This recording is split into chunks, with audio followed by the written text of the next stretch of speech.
দেশে সবাই যখন দেশি মাছ ধুতো, এভাবে আমার মনে আছে পুকুরে বলেন কলের পাশে বসে সবাই এভাবেই লবণ দিয়ে ভালোভাবে মাছকে করতো, দেখতে মানে মাছটা ভালো হয়। আসলে সত্যি তখন তো ছোটোবেলায় দেখছি, কিন্তু নিজে তো আর ওইভাবে কখনো মানে কেন করতো বুঝতাম না। মাছের মধ্যে বিশেষ কিছু পানির একটা ময়লা থাকে, ওইটা উঠে যায়, তো তারপরে মাছটা রান্না করলে বেশ মজা হয়। মাছ ভালো, যে কোনো জিনিসকে আপনি পরিষ্কার করে ভালোভাবে দিলে একটু টেস্ট ভালো হয়। মানে জীবাণু থাকলে আমরা তো প্রতিদিন জিনিস খাই, অনেকটা চলে যায়। আজকে শেষ স্মৃতি মনে পড়লো, যে দেখেন এটা দেখে আর লোক সামলাতে পারি নাই। এটা বেশি বড় পুকুর, ভাজি করব। আর এটা যেন নাম বলছিলাম আমি ভুলে গেছি এখন। এই মাছটা নিলাম, এটাকে ভুনা করব। এখন ভালোভাবে ধুয়ে নিচ্ছি, এটা কেটে তুলব। এই যে ধুয়ে চট,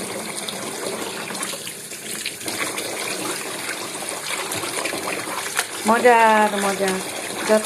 রান্না বান্না একটা আর্ট বলেন বা রান্না সব কিছুই মানুষের লাইফে সব কিছুই আর্ট, সব কিছুই অভিজ্ঞতা, সব কিছুই মজার। যত বেশি মজা করবেন তত বেশি লাইফের সৌন্দর্য।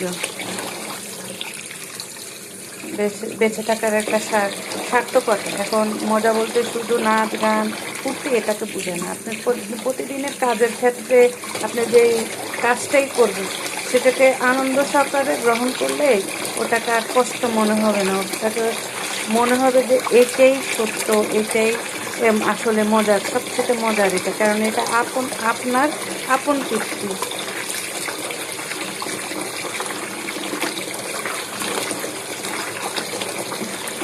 দুনিয়াতে যখন আছেন দুনিয়াকেও ভোগ করতে হবে, আখেরাতের কথাও চিন্তা করতে হবে। সব এটার হিসাব নিয়ে সব কিছু, তাহলে তো আর আল্লাহ এত কিছু সৃষ্টি করতো না।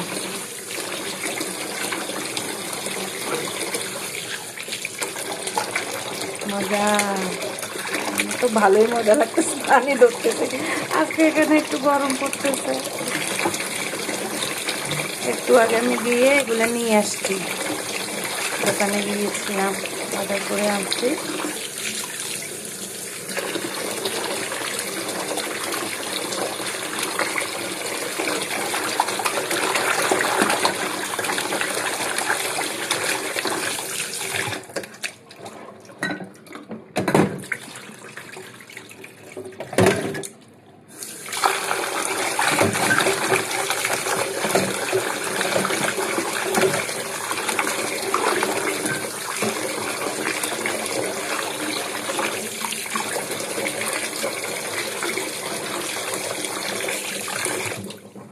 আমি আসলে সবসময় ভিডিও করি, কখনো আমার পরিচয়টা দিই নাই।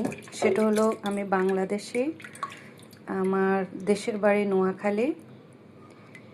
সবারই নিজস্ব একটা দেশের বাড়ি থাকে, তো আমি নোয়াখালীতে বড় হয়েছি। ঢাকা শহরে আসা যাওয়া ছিল, বিয়ের পরও থাকা হয়েছিল অনেক। সবারই দেশের বাড়ি ছাড়াও আবার যাই যেখানে থাকে, সব ম্যাক্সিমাম মানুষ ওইখানে থাকে।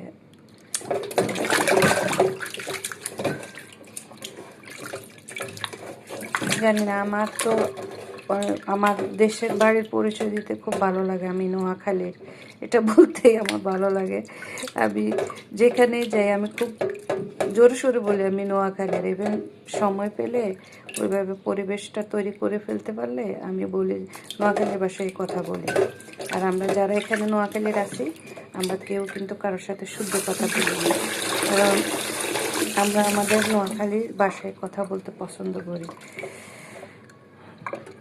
তো আজকে একটু বলি নোয়াখালীর কথা, সেটা হলো আপনারা কীরকম আছেন।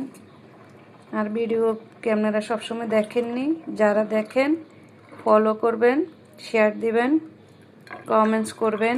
আর যারা দেখেন নাই এখনও একটু দেখবেন। নোয়াখালী একজন ব্লগার, আমি থাকি স্পেনে, বার্সেলোনাতে। নোয়াখালী ভাষায় বলি, আই থাই স্পেনে বার্সেলোনাতে, বুঝছেন নি। একদম ক্লিয়ার করে দিলাম। নোয়াখালীর বাসায় যখন পরিচয়টা দিই তখন মনে হয় যেন সত্যি আমি আমার মা বাবার সন্তান।